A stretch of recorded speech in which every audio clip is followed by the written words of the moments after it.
30-minute reviews, Beware of Spoilers, and Exploring Hyperspace Lanes are all available ad-free. But if you want to support the show, you can go to bewareofspoilers.com and click the support button that's available on the Spotify website.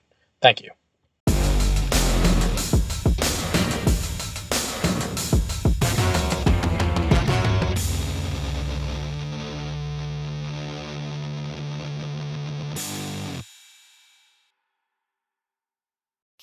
Good morning, and welcome to Beware of Spoilers. I am Adam on this Thursday morning.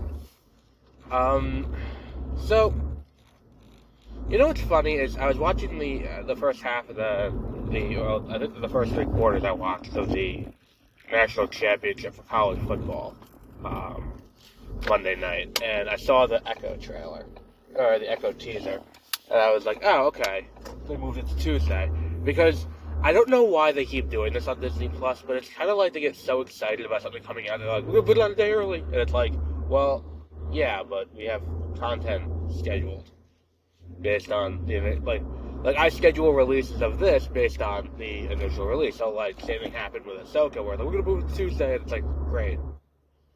Alright, so now I gotta figure out how to relook. Either way, so I saw Tuesday, and they kept saying throughout the entire broadcast, like, yeah, a sneak peek of Echo coming Tuesday. And then Tuesday came and I forgot, because it's not their usual release day. So, here we are, watched it Wednesday, marathon through the whole thing, which at 5 episodes is not an impressive feat, but it's more than I usually do. I'm not a huge fan of the binge model, I've said this before, because it does kind of leave me in a position where I'm like, yeah, but I'd rather watch this weekly over 5 weeks than watch this, all at once right now, to give me something to talk about every week. And then what happens too is that it feels weird to, just have it all come out at once. Like, and then just watch it all and then be done with it. It's not my preferred way to consume streaming shows. I don't want to call that content. Like, what I do here, that's content. This is a TV show. But yeah, it is weird that this car's been here in this exact same spot for like 3 days. So either way, Echo is now out. I've now seen Echo, and I'll say it, my expectations for Echo were not incredibly high. And I think the reason for that is that the surrounding the show, moving into the binge model, being the first TV show that Marvel's doing as a binge, to just dump it out and be done with it, didn't inspire confidence in me. The idea that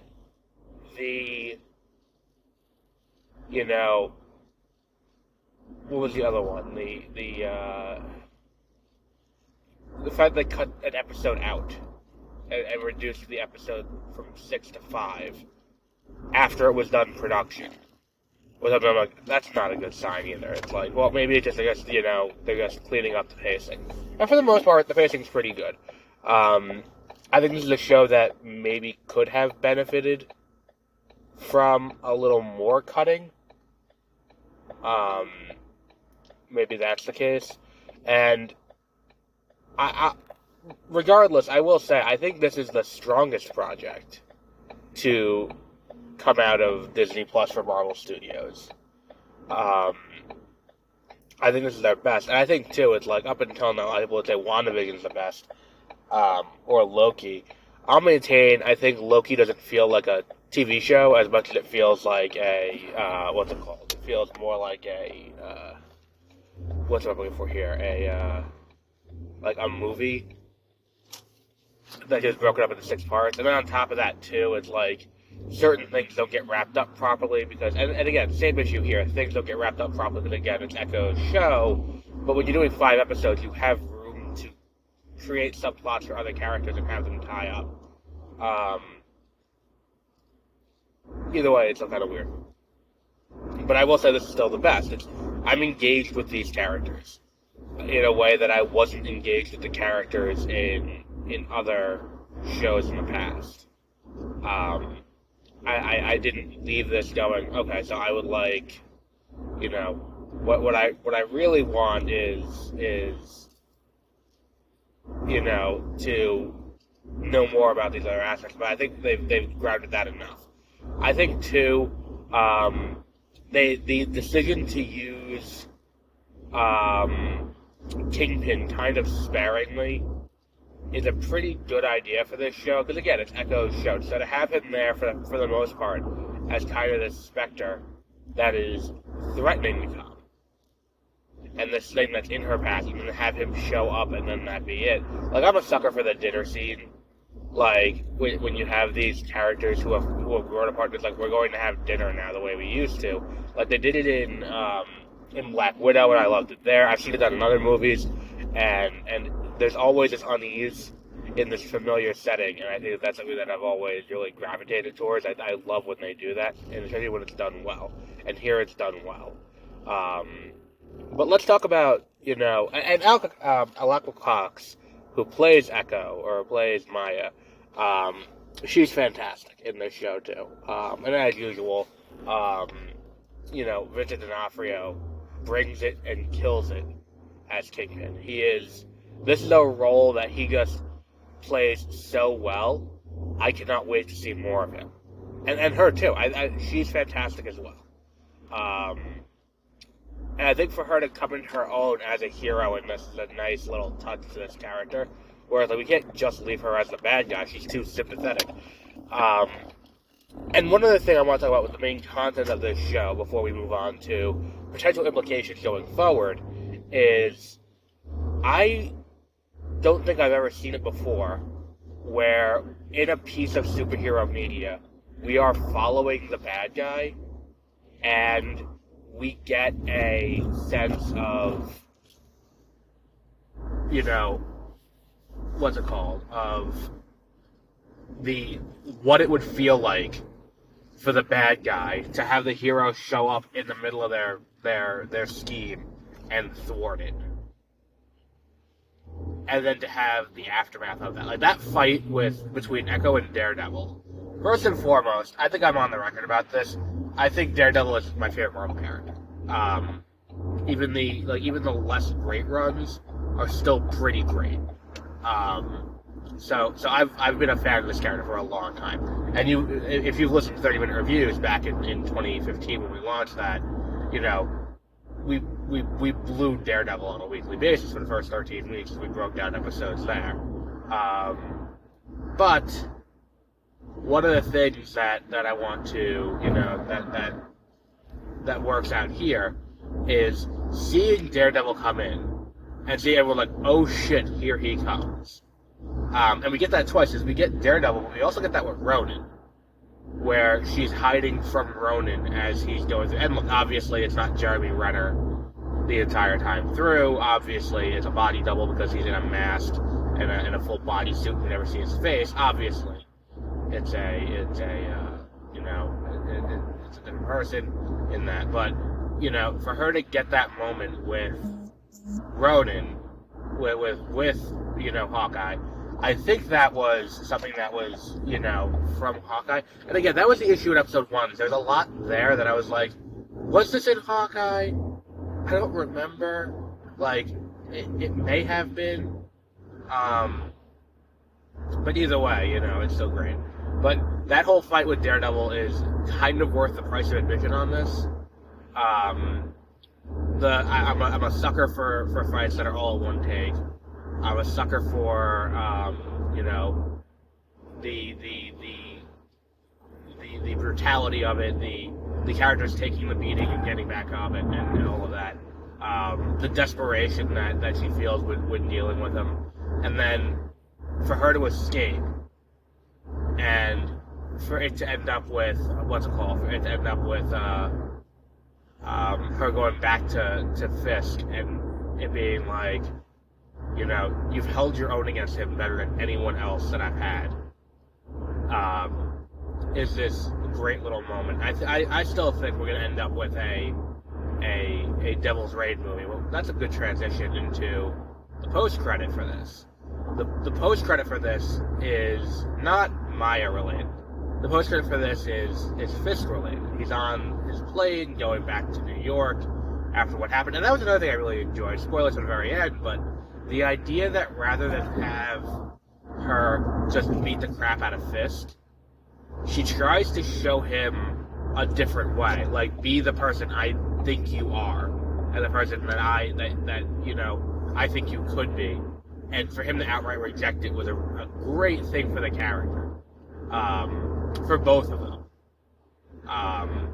And it is a great way to, have him reckon with what we knew from him from Daredevil. Because it's like, a key plot point is him bludgeoning his dad to death with a hammer, which is what happens in his backstory in episode 6 or 7 of Daredevil, or maybe 8. I think it was 8. Either way, they did an episode with Fisk's backstory. And I think, too, the idea that... So he's on his plane. That's where we were. He's on his plane. He's flying back home. He's had a rough few days back back where Maya's from, in the Choctaw Nation, and he goes, he's watching New York 1 on the plane because he's a New Yorker through and through. So he's watching. I think now it's Spectrum 1, which is, if you're in New York City, Channel 1 is like local news. And it's like, New York needs a new mayor, is what they're talking about. And it's like, okay, so New York needs a new mayor, but the people don't want another person from within the system. They don't want another person to just come in and, and come from government, and they want an outsider. They want a bare-knuckle brawler to come in and fix the issues of the city. And Fisk has the idea to run for mayor. It seems we're getting into Mayor Fisk and Devil's Reign. And I'm going to say, and Devil's Reign. Devil's Reign was a few years ago. Devil's Reign was a comic where Fisk is mayor, and they have to unseat him from being mayor. And I think the thing that indicates to me they're going to be doing Devil's Reign is referring to the fact that New Yorkers want a bare-knuckle brawler to be their mayor. Because the person who runs against Fisk in that, if I remember correctly, is Luke Cage. Because the original plan is Tony Stark's like, okay, well, I'll run for mayor then. That'll solve the problem. And then, I believe it was Captain America or Jessica Jones who was like, that's not a good solution here. Because we already have one multimillionaire/billionaire in charge. Putting a different one up is not enough of a difference to get people to change. We need something radically different. And they picked Luke Cage to run for mayor of New York, to unseat Kingpin. And I think that is where we're going to be headed. I think that by the time Born Again comes out, Daredevil will, Fisk will be mayor entirely. He will be the mayor at that point. And then by the time we get to, I think Spider-Man 4 is going to be something really big for Marvel. I think that's what we're headed towards. I think we're headed toward, like, a street-level version of, like, not Civil War, but, like, a street-level version where it's, like, this massive Defenders team-up, with the Defenders teaming up with Spider-Man, and potentially with Hawkeye, or maybe this is what the Young Avengers movie is. It's Defenders, or they just call it Marvel Knights. Because that's the thing, is that when you're dealing with heroes in New York, there are no shortage of heroes in New York who could step up to do this. I mean, you got Spider-Man, you got, Iron Fist, you got Luke Cage, you got Jessica Jones, you got Daredevil, you have all the proximate characters, like, who are on those shows, like, what was his name? You have Hellcat, who's a character that suited up at one point, if I remember correctly, Jessica Jones. Misty Knight's around, you have Colleen Wing, you have Punisher, and then you can also bring in the Spider-Man's there, the wider MCU characters, with Spider-Man. You could bring in Doctor Strange. You could bring in who was the other, who else do we have that's kind of a big hitter? Hawkeye, because Kate Bishop's from New York.